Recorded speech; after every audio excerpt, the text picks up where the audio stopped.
I have a 17-page contract with my freelancers. Did it work for you, by the way? Yeah, आप भी struggle ही कर रहे हैं. And they will ask me कि बाकियों से different क्या है तुम्हारा? So I will tell them that. अस्सलाम वालेकुम, मैं हूं अहमद और इस चैनल के ज़रिए मैं आपके साथ शेयर करता हूं एक्सपीरियंसेस उन प्रोफेशनल्स के जो कहीं ना कहीं एक्सेल कर रहे हैं. ये वो लोग हैं जो हमें गाइड कर सकते हैं. आज के एपिसोड के अंदर हम मुलाकात करेंगे एक फ्रीलांसर से. कोई आम फ्रीलांसर नहीं, ये वो फ्रीलांसर हैं जो ग्लोबल टॉप 3% टैलेंट के अंदर आते हैं. तो चलिए आज के एपिसोड के लिए चलते हैं Amsterdam.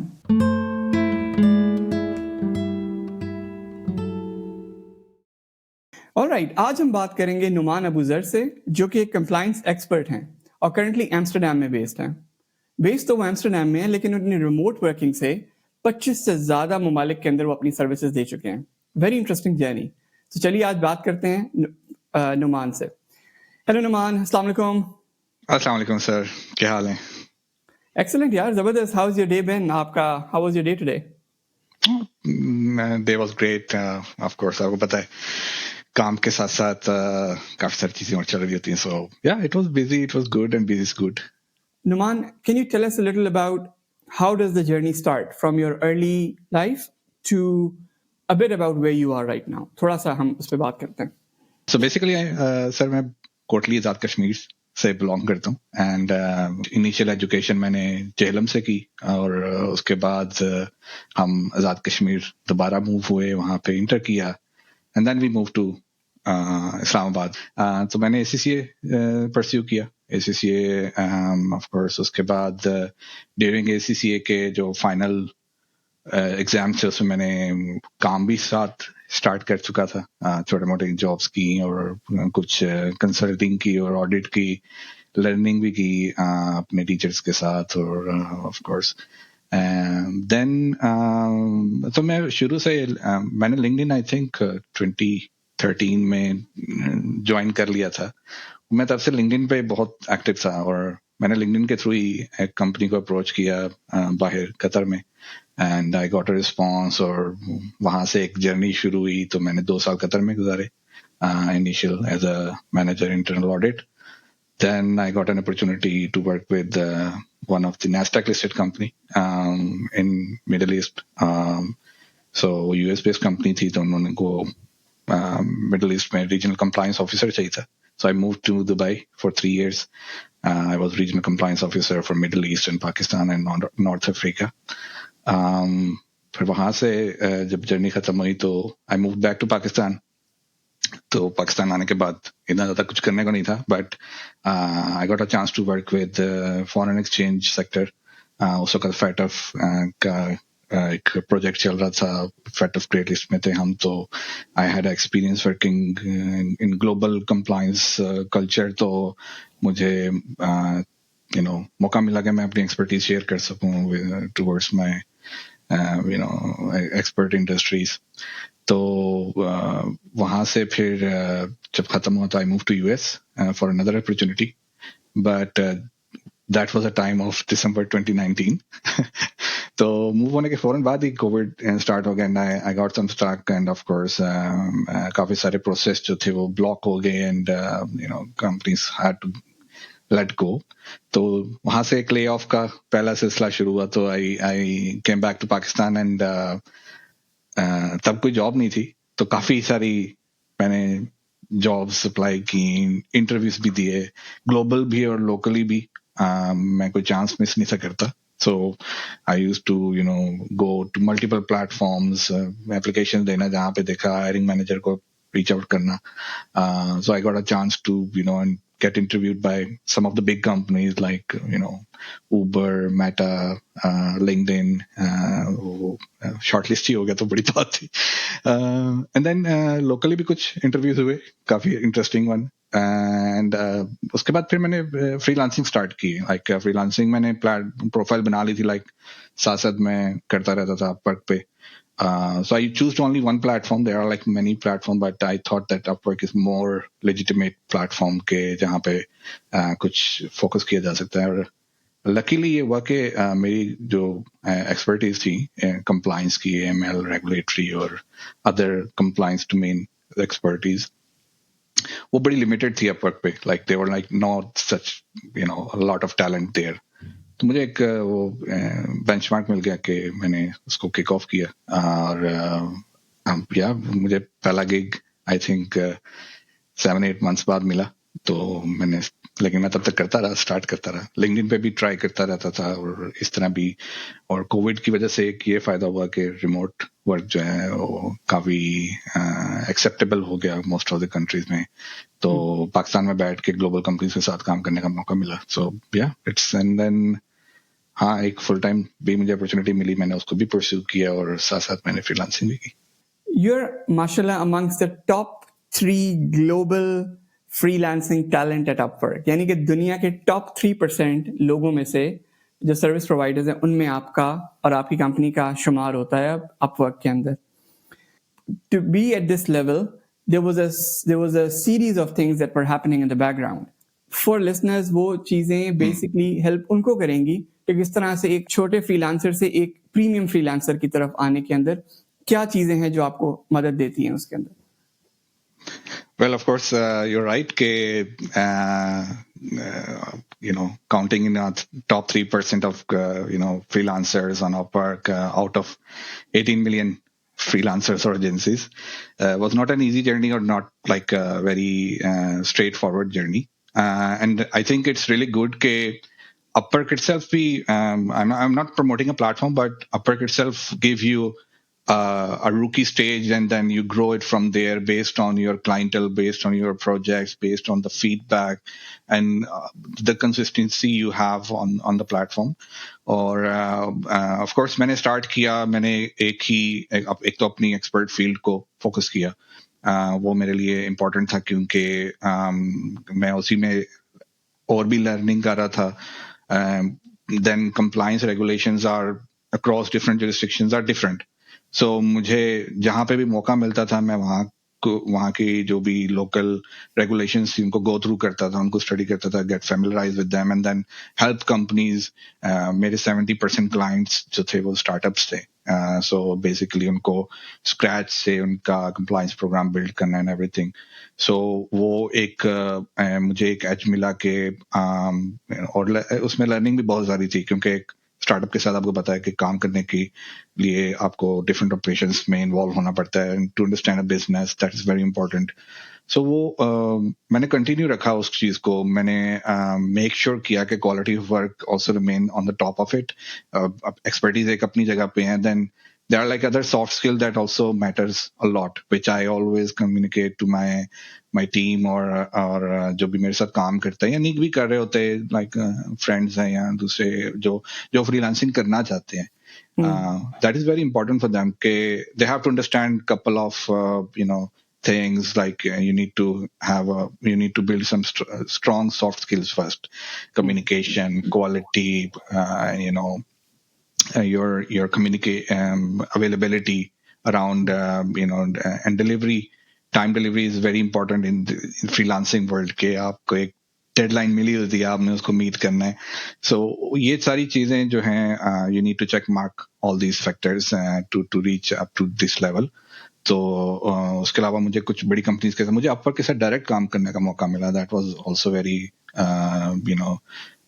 appreciate project for me so उस दौरान मैंने काफी सारे अपनी टीम भी बिल्ड की I have outsource couple of them agency build की अपनी और आहिस्ता आहिस्ता फिर अपनी ही फील्ड की एक्सपर्टीज के साथ मैंने अपने भी स्किल्स डेवलप किए तो टेक्नोलॉजी साइड पे मैं काफी इन्वॉल्व हूँ सो फॉर एग्जांपल अगर कंप्लायंस में है तो कंप्लायंस की टेक्नोलॉजी साइड क्या है so everything is on software right now so you need to understand the mechanism or the parameters of each and every function plus her business को understand भी करना चाहिए आपको so that is very important कि अगर आपकी expertise एक crypto industry के अंदर है या फिनटेक के अंदर है या फाइनेंशियल इंडस्ट्री के अंदर है तो उनके आगे भी अब इतनी ब्रांचेस हैं you need to understand their customer their jurisdiction their business model product and services so ये सब आपको साथ साथ सीखनी पड़ती हैं और आपको स्टडी भी करनी पड़ती हैं एंड वो मैं पिछले दिनों ही अभी मैंने रिसेंटली एक सर्टिफिकेशन की तो जब मैंने अपने फादर के साथ शेयर किया सो आई टोल्ड हिम दैट कि वो बात कितनी सच है कि आप माँ की गोद से कब्र तक सीखते हो, like you need to continue your learning journey. तो दैट्स ट्रू. हम तो कहते हैं यूनिवर्सिटी कर ली देन दैट्स इट. तो वो मैंने कंटिन्यू रखा. मैं सर्टिफिकेशन भी करता हूँ. अभी रिसेंटली काफी टेक्नोलॉजी साइड को मैं काफी स्टडी कर रहा हूँ. मैं अपने दिन के 2-3 घंटे new trends, regulatory changes, market में क्या हो रहा है, इंडस्ट्री में क्या हो रहा है, क्या इम्पैक्ट्स आ रहे हैं, I study all about it just to keep. तो वो सब चीजें करते करते मेरा एक्सपोजर इतना स्ट्रांग हो गया कि now my profile Upwork itself rate you. मुझे 2-3 वीक पहले ही पता लगा कि I am on top 3% of their freelancers, and they also invited me to be on top 1%, which is another layer of screening and everything. That is something haven't done yet, but let's see how it goes. But मुझे उसका भी email आ चुका है, so let's see वो कैसा जाता है. Okay Numan, आपकी ग्लोबल क्लाइंटेल बहुत ज़्यादा है. I was reading about 25 plus countries के अंदर आपने कंप्लायंस रिलेटेड सर्विसेज दी हैं. क्या वो चीज़ या चीज़ें हैं जो सबसे ज़्यादा अप्रिशिएट की जाती हैं? आई थिंक मेरी फील्ड में अगर मैं स्पेसिफिकली बोलूँ तो of course understanding of local regulation was on top of it.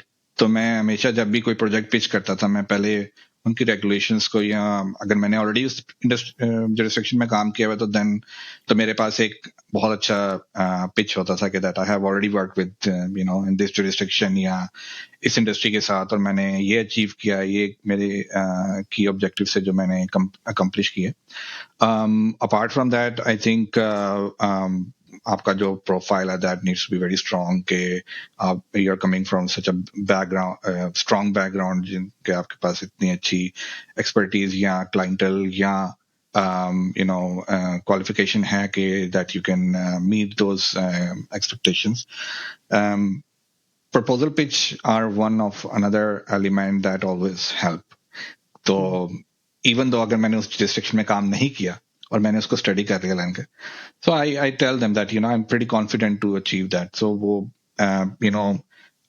Taylor made जो पिच हैं, जो प्रपोजल्स हैं, that is very important. Some people just copy paste and send एक ही टेम्पलेट, बस एक ही टेम्पलेट हाँ यूज कर रहे हैं. अब तो AI है यार, come on, use AI, make a very attractive pitch to your customers, so you can at least get their attention.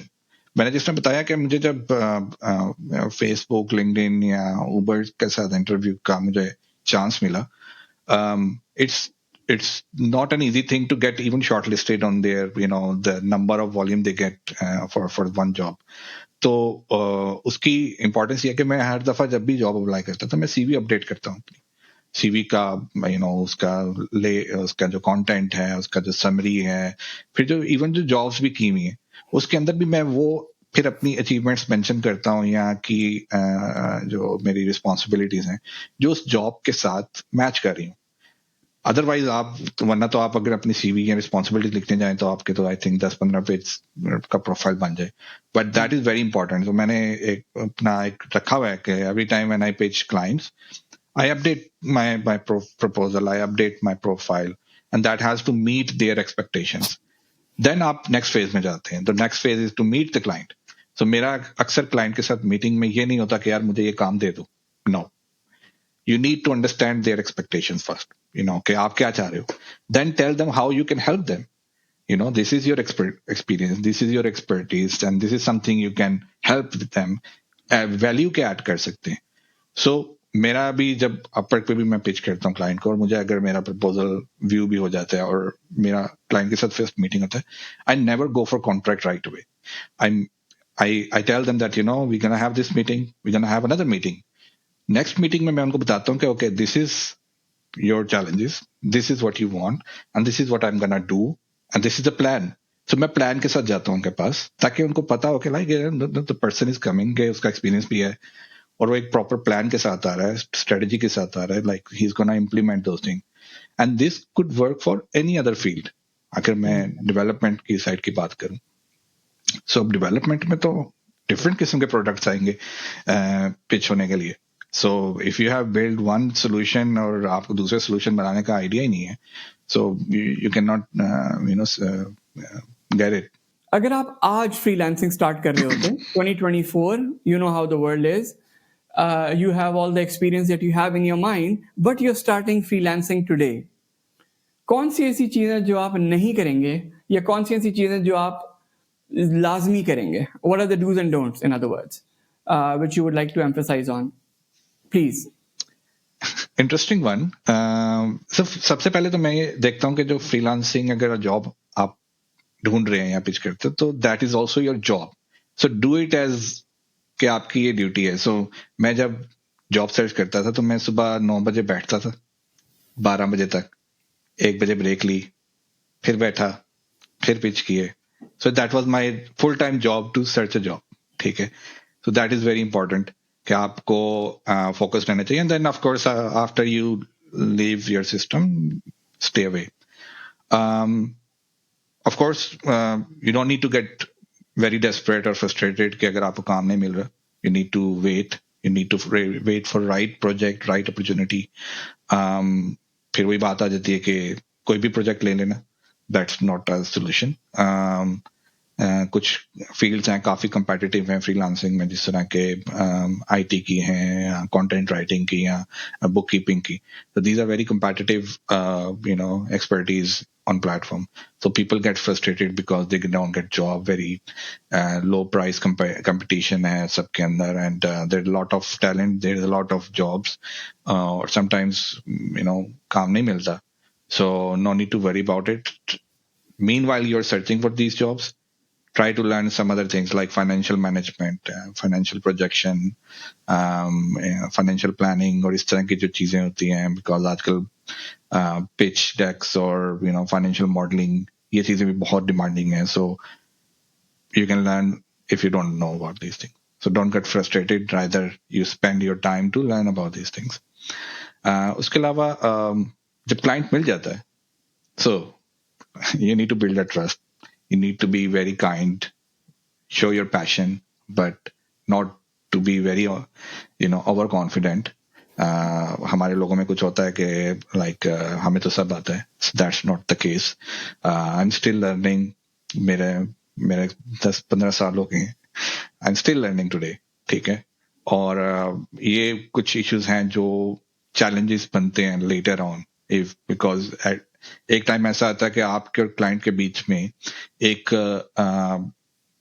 Space build होना शुरू हो जाता है based on your conflicts, upon your opinions, जहां पे आप कहते हैं कि नहीं मैंने तो ठीक किया है, तुम गलत कह रहे हो, these things. So you need to be very kind, make sure that you manage it very properly. तो यहाँ पे soft skills आपके बहुत काम आते हैं. Never be rude, don't give any negative feedback to anyone. जिसके साथ काम कर रहे हैं या टीम्स के साथ काम करें. These are very important. आप एक, क्योंकि कुछ फ्रीलांसर हैं जो कि स्टार्ट ही फ्रीलांसिंग से करते हैं, तो they don't know the culture of office work or working with different teams. So you need to study about these things, learn about these things. अपने personality को maintain रखें, which will definitely gonna help you to raise more and more clients and get referrals. So try to be very kind, try to be not rude with anyone. Apart from that, I think try to learn new things. For example, AI is very important. So अगर मैं compliance में हूँ तो compliance में AI कैसे help कर सकता है? So I am studying about that, right? If you are a content writer, उसमें तो AI बहुत ज्यादा हेल्प कर सकता है. So you need to learn how to use AI. क्योंकि आजकल ये भी होता है कि यूज किया AI और छाप दिया. No, you need to add your expertise, your skill set to make sure that जो AI ने जनरेट किया क्या वो फिट भी करता है या नहीं करता. Try to tweak it. बहुत सारे लोग हैं जो AI का ही कंटेंट पोस्ट कर देते हैं, पब्लिश कर देते हैं, and they get some negative feedbacks also. मैं हमेशा जब भी क्लाइंट्स के फीडबैक देता हूँ उसमें ऐसे फीडबैक भी आए होते हैं. वेरी इंपॉर्टेंट थिंग, मैं हमेशा जब भी कोई जॉब पिच करता हूँ, so I always go for clients feedbacks page, क्योंकि वहां पे जो भी प्रोजेक्ट्स हुए होते हैं उसमें फ्रीलांसर को मिले होते हैं और क्लाइंट को भी मिले होते हैं. सो वहां से मुझे क्लाइंट की भी अंडरस्टैंडिंग होती थी कि क्लाइंट किस तरह का है. Like some clients are very aggressive के यार नहीं, I need to get these things done. So you have to handle those clients that way. So don't get frustrated to go for project जहाँ पे client को 1 star मिला हुआ है and they don't pay you well. ठीक है, I know there are like some stages जहाँ पे आप कहते हो कि कुछ भी मिल जाए तो let it be. You can have those projects for the time being, but if you have a very stable business, freelancing profile, try to focus on what you are good at और जो आपके लिए best है. मैं तो ये करता था कि जब मुझे अगर पता लग जाए कि क्लाइंट कौन है, लाइक उसका नाम या कंपनी का नाम कहीं पे अपवर्क पे, क्योंकि that is hidden before you submit for a project, or that's part of privacy. But if I find out, or if I, because what I do is शुरू में मैं भी frustrated था, but what I used to do, I used to find them on LinkedIn, add them there, send them a very polite message that, I saw a post and this is something I'm interested to discuss about. These things need to be done. People don't do that. मैं तो उसकी like DNA तक पे जाता हूँ. अगर मुझे पता लग जाए कि कंपनी है, प्रोजेक्ट ही है, ये मैं लिंक्डइन पे जाता हूँ, मैं उनकी आई चेक देयर के उनकी, फॉर एग्जांपल कि उस कंपनी में अभी कितने पीपल हैं, मैं उनके इनसाइट्स पे जाता हूँ कि कंपनी कितनी ग्रो की है. उससे आपको आइडिया हो जाता है कि कंपनी का कल्चर क्या है, कंपनी में काम करने वालों का कितना किस तरह के लोग हैं.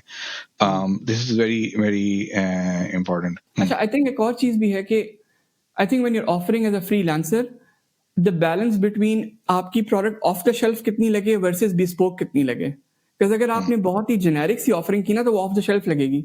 आपने अगर थोड़ी सी उसके डिग डाउन कर लिया, डिटेल में चले गए, थोड़ा कस्टमाइज कर लिया कस्टमर के हिसाब से, कस्टमर कह रहा हूँ मैनेजर के हिसाब से, जो भी जॉब दे रहा है आपको उसके हिसाब से, तो वो थोड़ी ऑफ द शेल्फ लगना कम हो जाएगी और वो थोड़ी यूनिकनेस उसके अंदर आ जाएगी. So I think it becomes more unique and a more attractive, more valuable thing for the other person to procure. What do you think? I always mention that what value I can add in your company through this project or through the objective you are looking for. I think another major issue which I have seen and I have noticed in most of the freelancing, which I hardly say not to do it, is our invoicing and our billing hours और ये बहुत common है freelancing की दुनिया में. मेरे अभी जितने भी प्रोजेक्ट्स हैं, they all allow me to add hours manually. And why is that? Because I have been very transparent, very transparency is key for me. ठीक है, for anything. If I'm doing something and I can't do anything, I will tell them. And if that is something I can achieve or not, I will tell them. Transparency is key. ठीक है, so that will gain a lot of trust, a lot of referrals for you. If you don't our invoicing or adding more hours, doing less, ठीक है, and later on if they ask you and you're not you can't justify them, you're done. मेरी set values हैं जो कि मैं hiring के time पे भी, अगर मैंने किसी को हायर करना है पार्ट टाइम या प्रोजेक्ट बेस्ड पे और या फिर continuously, I have set values. If you meet them you will continue with me, if can not tata bye bye. So kindness is on the top for me. ठीक है, either if you are communicating internally और externally. Transparency again across the team, across the client. Passion. You need to be passionate, because if you're not passionate, you will not be able to learn new things, right? Security is another key factor in our industry, freelancing में. नुमान, आपकी जिस तरह freelancing के अंदर and as you're expanding, how important are collaborations? मतलब आपकी collaboration with other freelancers. I think collaboration is very important. There are like other freelancers जिनको मैं Upwork के through मिला, or now we are collaborating in many projects. There is one guy, I met him through Upwork initially, and then we got connected. He also running his data in cyber information security domain. That is not my expert domain, but that is his. He's also very successful. He is working with Big Four as well. तो उनके साथ मेरी बड़ी अच्छी collaboration चली, and then I referred him to my clients. So वो एक important factor है. और collaboration जरूरी नहीं है कि आपकी financial benefits के लिए हो. Collaboration needs to be more focused on growth of your network, of your clientele, your expertise domain. So for example, मैंने जब उनके साथ collaboration start की तो उनकी जो भी expertise थी मैंने अपनी company website पे और अपनी agency profile पे mention कर दिया. So if we get any those project, he's the lead person to manage those things. So we never go for any other conflicts around जहाँ पे फाइनेंशियल भी आते हैं challenges, जहाँ पे लोग कहते हैं कि यार अच्छा क्लाइंट को तुम इतना चार्ज कर रहे हो, हमें इतना दे रहे हो. नो, दैट्स अनदर थिंग कि जहाँ पे मैंने ट्रांसपेरेंसी रखी हुई है. So I will tell them that I will charge client this much, this is the percentage you will get it, that's it. और मैं अपना शेयर कम रखता हूँ because I am not working on that project, he is the gonna work. I'm just referring it. So these needs to be implemented across. Although some people said that that's not correct way, the way I'm doing it. But कुछ के साथ काफी successful रहा, कुछ के साथ नहीं रहा. मुझे कहीं पे चैलेंजेस भी पड़े, जैसे कि कुछ मैंने काफी हैवी प्रोजेक्ट्स पकड़े कुछ एक्सपर्ट लोगों के साथ. It didn't work well at the end, and I had to let them go. But I don't go for many more dramatic killing के consequences में. ये वाली बात आपकी, थोड़ा सा मैं इस पे आपसे double click on that.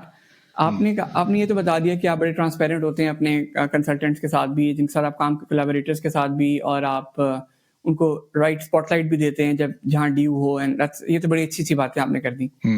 Leveraging your experience, can you guide our audience here कि अर्ली ऐसे कौन सी चीजें हो सकती हैं कि उनको अर्ली इंडिकेटर्स मिल जाए कि यार ये वाला जो कोलैबोरेटर है ना ये आगे जाके तंग करेगा. Because you've been working with so many collaborators, so why can't we leverage on that? I mean, let's do it. Let's move around. कि यार ये वाला इस तरह का जो कोलैबोरेटर होता है ना ये पंगा करेगा बात, या ये प्रॉब्लम करेगी. So वो what can be, वो क्या अर्ली इंडिकेटर्स होते हैं कि क्या हमें पता लगे एज अ यार ये तंग करेगा, इससे अभी जान छुड़ा लो. एक तो बड़ा स्टूपिड सा मेरा स्क्रीनिंग का है, बहुत ही it's not like a very basic criteria, but meeting में अगर कोई मुझसे तू करके कोई भी बात करता है ना तो मैं उसको तो बिल्कुल भी नहीं रखता. तू कभी भी नहीं. ये है ही बदतमीज. Because you will understand their personality. ठीक है, I know it's gonna be मेरे लिए personality is the first thing, because उसके बाद मैं सिखा भी देता हूँ, मैं उनको टाइम भी देता हूँ, I don't mind that. But our confidence, some people came to me जहाँ पे जिनका एक तो आए, उनको मैंने collaboration के लिए बुलाया कि like I have some projects I want to collaborate with you, and he has a very good experience as well in the field. But of course I know him through LinkedIn or through other platforms or refer by refer. He came and he said, एक तो उनका presence, सोफे पे bed पे बैठ के चौकड़ी मार के मेरे से उन्होंने बात की. एंड ही वाज लाइक, यार तुम इस तरह करो ना, तुम सारे प्रोजेक्ट्स मुझे दे दो, मैं मैनेज करूंगा, तुम बस बैठ के पैसे कमाओ. He was like that. So वहीं से मुझे लगा भाई इस बंदे से दोबारा बात ही नहीं करनी मैंने. ठीक है. सो इस तरह के कुछ पर्सनैलिटी वाइज मुझे जहाँ पे फ्लॉ लगता है ना पहली मीटिंग में, I would never go for them. Then कुछ और तरह की भी पर्सनैलिटीज आ जाती है जहाँ पे they are really good in expertise, but they are also very good in as a person, but they become more they become more ego issues, और कह लें कि मुझे सब कुछ आता है, and I'm the one जिसकी बेस पे सब कुछ हो रहा है. So that kind of challenges I also face. So I make sure that should be exit at a very initial stage जहाँ पे आपको पता लगे, rather than you linger them on. और कुछ जगह पे मैंने वर्कआउट भी करने की कोशिश किया जहाँ पे मुझे लगा कि यार issue is not their personality, issue is not their expertise, issue is not their other things, but issue is more about transparency. वहां पे मैं चांस दे देता हूँ, ठीक है. But I have in my contract there is a heavy penalty if you don't meet certain or you know fail certain compliance, because I'm managing my clients who are in the US, because I'm liable, I have a liability, right? So I have a 17-page contract with my freelancers, ठीक है, with my contractors. But I also guide them. मेरा अभी तक जो successful रहा है ना, जो कोलैबोरेशन है, वो यंगस्टर्स, फ्रेश और पैशनेट्स के साथ रहे, and they are still with me today, as of today they are still with me, and I am very happy. Being part of Upwork, आपकी नजर होगी कि कौन सी ऐसी फील्ड्स हैं या कौन सी ऐसी टाइप्स ऑफ जॉब्स हैं जो कि इमर्ज कर रही हैं, और मे बी आज वो बहुत ज्यादा नहीं है, लेकिन in the coming months, in the coming years वो बहुत ज्यादा होने वाली हैं. Can you name a few? Can you maybe share a few? You know, industry specific AI is very important. AI is a very wide term. You need to learn कि AI आपकी day to day work में या आपकी जो आपकी expert domain है उसके अंदर कैसे हेल्प कर सकते हैं, आपके प्रोडक्ट के अंदर कितना हेल्प कर सकते हैं, कहाँ पे इम्प्रूवमेंट्स और एफिशिएंसीज ला सकते हैं आपके प्रोसेसेस में, प्रोसीजर्स में, प्रोडक्ट के अंदर. That's very in demand right now. अगर आप कोई भी जॉब एआई से सर्च करेंगे, it will come with the health product और फिनटेक प्रोडक्ट्स या डिजाइनिंग प्रोडक्ट्स कह लें, ठीक है. तो हमने अभी एक शुरू किया है, it's a very in idea phase, जो कि हाउ, सो फॉर एग्जाम्पल मैं एग्जाम्पल दे देता हूँ आपको, and it's something not very confidential. And they are like other products in the market, but we are trying to make it more simplified. Okay, so if you are the owner of the company, you have a very small team and you are managing 2-3 accounts, managing clients. तो अब वो जो आपकी statements हैं, आपके पास different accounts में, right? You're managing in different formats of spreadsheets. तो quick books में या जो बाकी प्रोडक्ट्स हैं उसमें क्या होता है कि like you need to make it in a proper format then upload, but we are using AI to upload any type of format, and then AI can automatically populate them in a specific account holder, account category, and generate financial statements and real time dashboard and everything.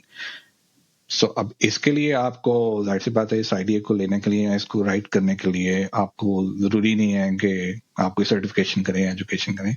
You need to know about your field, and then you need to learn के how AI can help in your specific domain, and try to think about it, try to share your idea across your client, or how you can help them.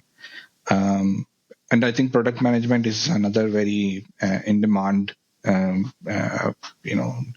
field, जो कि it covers a lot of diverse expertise, designing, development, managing team, documentation, writing the ideas, workflow design.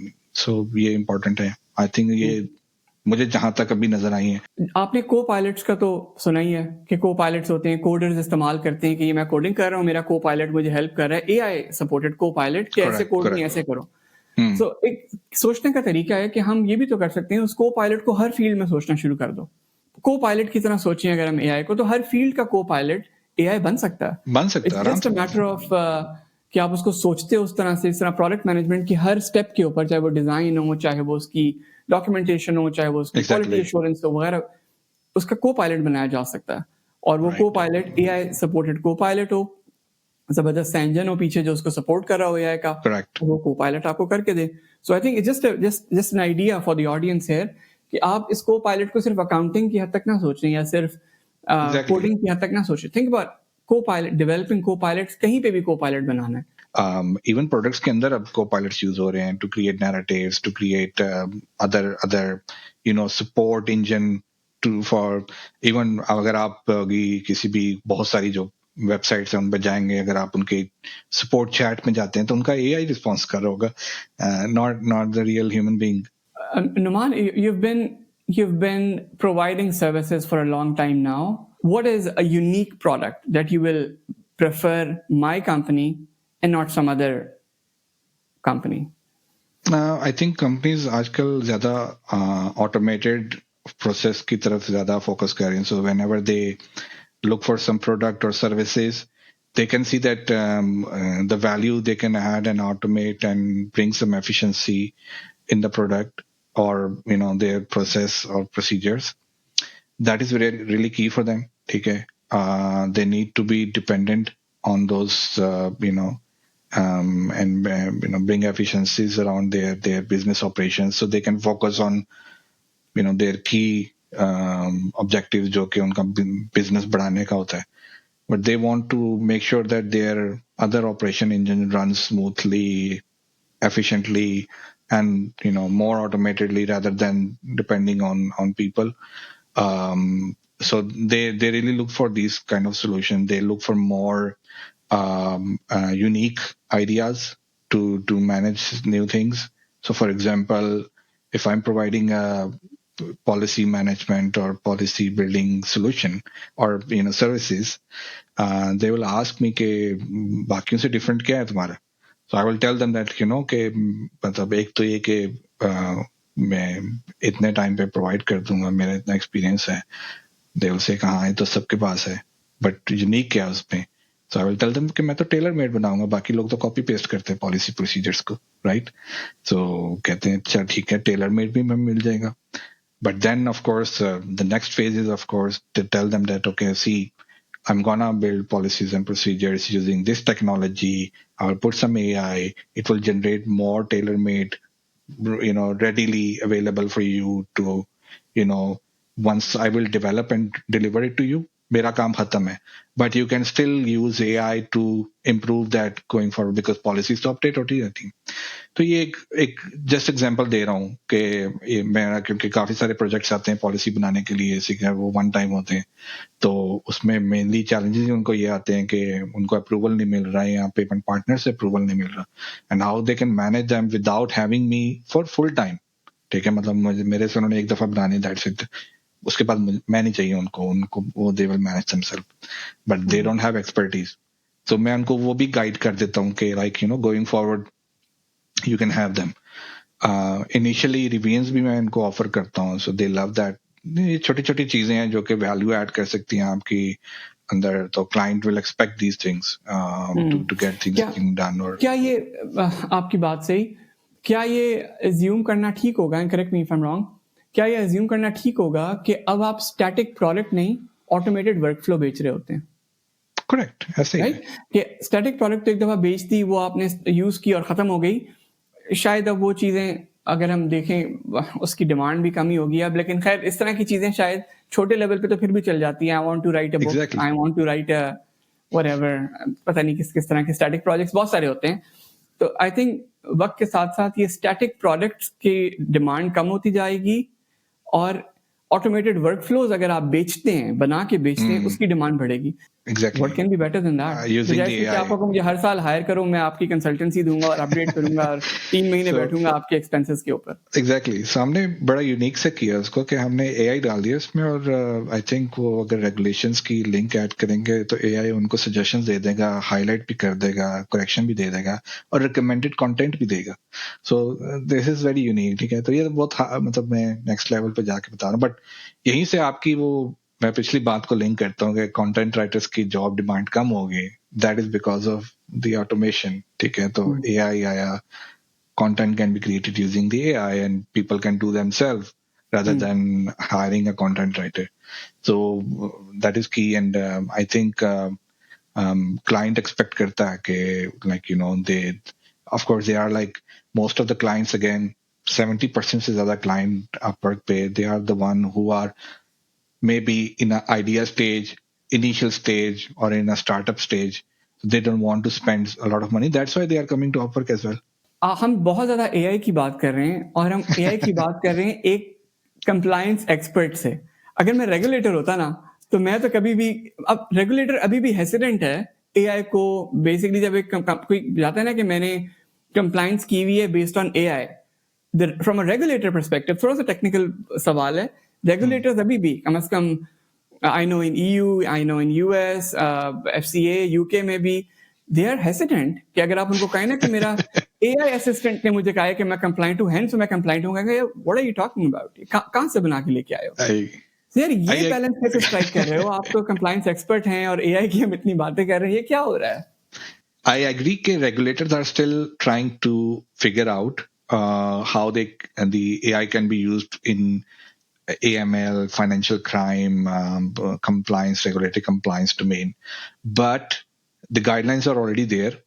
Plus, I'm not sure if you know, but there is one fintech company in Netherlands who won a case against the regulator because regulator ने उनके findings और निकाली and penalty की के they are using AI for monitoring their customers, which is not an efficient way. And fintech has challenged their observations, and then, of course that went to court. It's a process, जैसे होता है. And regulator lost the case, and it was a very big win for fintech. So from that moment, the regulators, the global regulators, FATF, there's Wolfsburg, FinCEN, and these are big regulators. So FinCEN is of course US based, but FATF and Wolfsburg are like global. They started writing how to use AI in detecting financial crime, AML, and everything, and we are using those guidelines in our solutions that we are building for our clients. Numan, talking about learning, कोई ऐसे resources या कोई ऐसी चीज़ें हैं जो आप may be share कर सकें, या जो सुन रहे हैं हमें और फ्रीलांसिंग के अंदर हैं या कंप्लाइंस के अंदर, फ्रीलांसिंग के अंदर कुछ करना चाहते हैं? It can be helpful for them.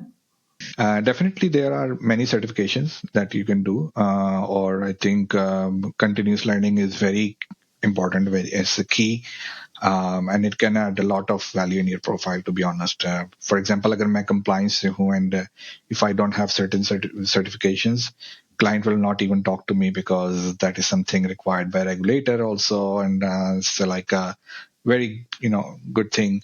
So yeah, many ACAMS is another one. It's a very top, it's a high value certification for AML. So उसमें CAMS A जो है मैं लिंक शेयर कर दूंगा.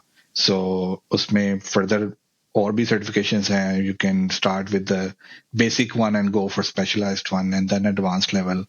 And I recently done another one, and I became a member of Netherlands chapter as well.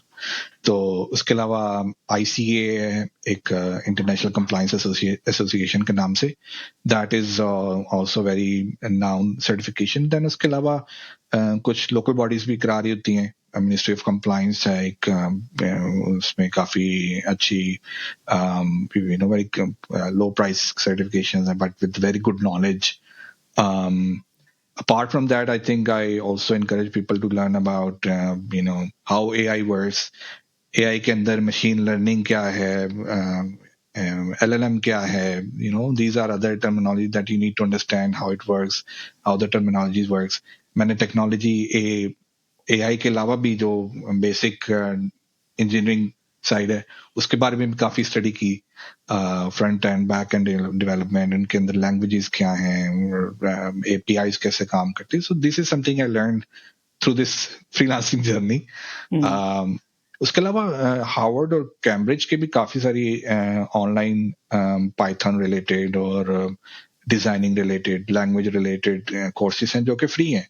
And मैं अपने काफी सारे जो friends हैं या टीम है या my nephews, I always recommend them to do that. For the audience, ये जितनी सर्टिफिकेशंस और जो भी कोर्सेज नुमान ने बताए और या जो आपको स्क्रीन पे नज़र आ रहे हैं, इन सब के लिंक्स हम लोग डिस्क्रिप्शन में ऐड कर देंगे. So you can always access these and it'll be, just go ahead, pick whatever you think is the appropriate one for you and just go ahead and dive in. अच्छा नुमान, थोड़ा सा हम काम की बहुत ज़्यादा बात हो गई. How is life of a freelancer like? I mean, आप एक इंसान भी हैं यार, आपके फैमिली है, बच्चे हैं, या आप एक फैमिली के साथ रह रहे हैं. फ्रीलांसर्स के दिमाग में, जब फ्रीलांसर मुझे कोई कहता है ना, तो मैं कहता हूँ कि अगर वो पाकिस्तान में है या इंडिया में, तो वो तो रातों को काम करता होगा, दिन में सोता होगा. जब सब जाग रहे होते हैं वो सो रहा होता है, जब वो सो रहा होता है सब. सो How does this sort of work? How did it work for you, by the way? Yeah, आप भी struggle ही कर रहे हैं. नहीं, definitely ups and downs is a life, right? So sometimes काम बहुत ज्यादा होता है, तो you don't have so work life balance is something you need to manage yourself, and again time management वहीं पे हमारी बात चली जाती है. हर चीज लिंक करती है बातों से. मैंने अपने इनिशियल जो फ्रीलांसिंग कैरियर है वो पाकिस्तान में गुजारा है. मैं तो लास्ट ईयर नीदरलैंड्स मूव हुआ हूँ. सो उससे पहले जितना भी मेरा फ्रीलांसिंग जर्नी है वो पाकिस्तान के अंदर ही है. So I used to work afternoon till late night. So मैंने तो कभी 16 आवर्स 17 आवर्स, मेरा एवरेज वीकली पर डे जो था वो ये चल रहा होता था आवर्स काम का.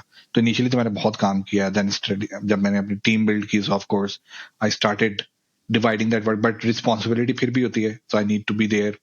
सो मेरा एवरेज आवर्स जो 15-16 रहता था, ठीक है, तो never complain. But of course family है मेरी. Of course I have a daughter and a son, so I spend the time with them. So of course personal life भी चलती है साथ साथ, ऐसा नहीं है. वीकेंड्स तो मैं बिल्कुल ऑफ कर देता हूँ. I don't work anything. हाँ, अनटिल एंड अनलेस कोई नया क्लाइंट अगर आता है वीकेंड पे और मेरे फोन पे मैसेज आ जाए, तो डेफिनेटली आई रिस्पॉन्स देम. मेरा रिस्पॉन्सिव टाइम जो है वो भी बड़ा मैटर करता है. लाइक फ्रीलांसिंग में तो मेरा रिस्पॉन्सिव टाइम कंसिस्टेंट है, तो वो भी एक वजह बनती है आपकी रेटिंग के अंदर. तो यस, ऐसा है. खाने का शौकीन हूँ, ट्रैवलिंग का शौकीन हूँ. So I do lot of them. काफी कंट्रीज में मैंने ट्रैवल भी किया हुआ है, और काफी सारे और भी एडवेंचर्स किए हैं मैंने अपनी. ये एडवेंचर्स तो आपके बड़े जबरदस्त हैं यार. ये आपने तो एक दफा मॉडलिंग भी की हुई है. ये क्या एडवेंचर था, मतलब इतनी डाइवर्सिटी. वो मेरा कह लें कि इमेच्योर फेज था, बट यार शौक था एक. तो अपॉर्चुनिटी आई और मैंने कर लिया. बट आई थिंक 3-4 इवेंट्स ही किए थे, जस्ट फॉर फन पर्पस, और कोई कैरियर फोकस नहीं था. अगर हम थोड़ा सा बात करें इकोनॉमिक्स की, कितना टाइम लगता है एक बंदे को थोड़ा सा एस्टैब्लिश होने में, ताकि एक जो नया स्टार्ट करे उसको पता हो गया 6 महीने की तो स्ट्रगल है ही है, या 2 साल की तो स्ट्रगल है. Is there a set time, या कोई छक्का लग जाता है तो पता नहीं होता?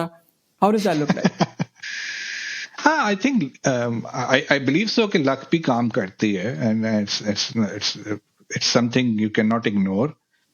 1 साल तो आप रखें माइंड में फ्रॉम द स्टार्टिंग पॉइंट. उससे पहले अगर आपको प्रोजेक्ट मिला, that needs to be continued. You should not wait, you should not get disappointed और डिसहार्ट. आई नो कहना बहुत आसान है, मैंने भी फेस किया है बहुत टाइम. और आई थिंक उसमें there are many other factors that can help you to be strong. You need to be very positive first of all.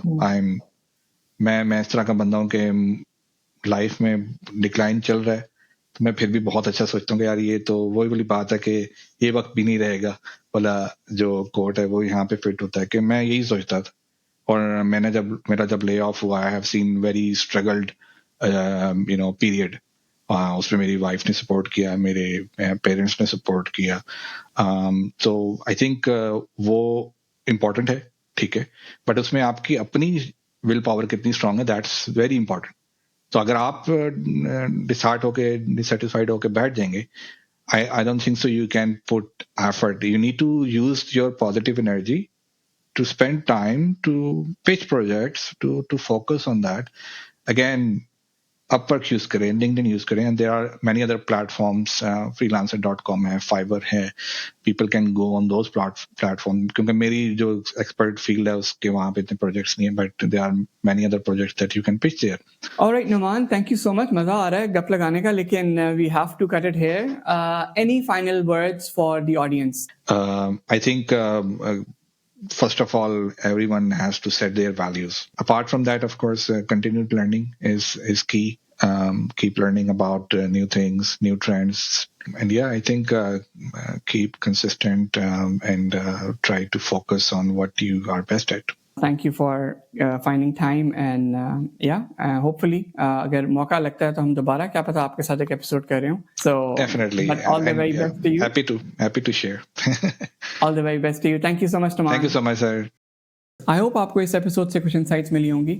मैं अपने पास भी कुछ चीज़ें नोट कर रहा था फ्रीलांसिंग से रिलेटेड जो मैं आपसे शेयर करता हूँ। पहली थी is the importance of being unique. अगर आप वो यूनिकनेस अपनी प्रोडक्ट के अंदर नहीं ला सकते, so it's very hard for you to get the larger chunk of the market. और वो यूनिकनेस आप लेके कैसे आ सकते हैं, जो एक चीज़ नुमान ने जिस पर एम्फसाइज़ किया कि अपने क्लाइंट को और अपने क्लाइंट की रिक्वायरमेंट को जितना डीपली आप अंडरस्टैंड करेंगे, you deep dive into it, the more you do, the more unique product you can offer in the context of the client, in the context of the client's requirement. तो बहुत ज़रूरी है अपने client को समझना। Second जो बात की, that was the importance of continuous learning. You need to invest in your learning so that आपको जो मालूम है किसी भी एक फील्ड के अंदर, उसको आप constantly update करते रहें। So adding certifications to your portfolio, या वो बहुत सारे ऐसे resources जो available हैं easily इंटरनेट के ऊपर, जो हमने इस एपिसोड में शेयर भी किए। Try to keep yourself updated. And last चीज़ वो है टाइम मैनेजमेंट। टाइम मैनेजमेंट ना सिर्फ आपको हेल्प करेगी अपनी फ्रीलांसिंग की रूटीन को मेंटेन करने में, बल्कि आपको पर्सनल लाइफ में भी हेल्प करेगी। किस तरह से आप अपने लिए वक्त निकालते हैं, अपनी दूसरी एक्टिविटीज़ के लिए वक्त निकालते हैं। because जब आप फ्रीलांसिंग कर रहे होते हैं तो ना सिर्फ आपने क्लाइंट के साथ एक प्रोजेक्ट पे काम करना होता है, बल्कि उसके रिलेटेड जितनी भी एडमिनिस्ट्रेटिव टास्क हैं वो भी आपने खुद ही मैनेज करनी है। So if you not good at time management, ये थोड़ा मुश्किल हो जाता है। So these were the 3 things that I noted down. अगर आपका कोई सवाल या फीडबैक हो तो कमेंट सेक्शन में ज़रूर शेयर करें। मैं रेगुलरली आपके साथ ऐसी इंसाइट्स और एक्सपीरियंसेस शेयर करता रहूँगा जो आपको अपना करियर पाकिस्तान से बाहर सेटअप करने में मदद देंगी। अभी के लिए इतना ही। Until we meet again, अल्लाह हाफ़िज़।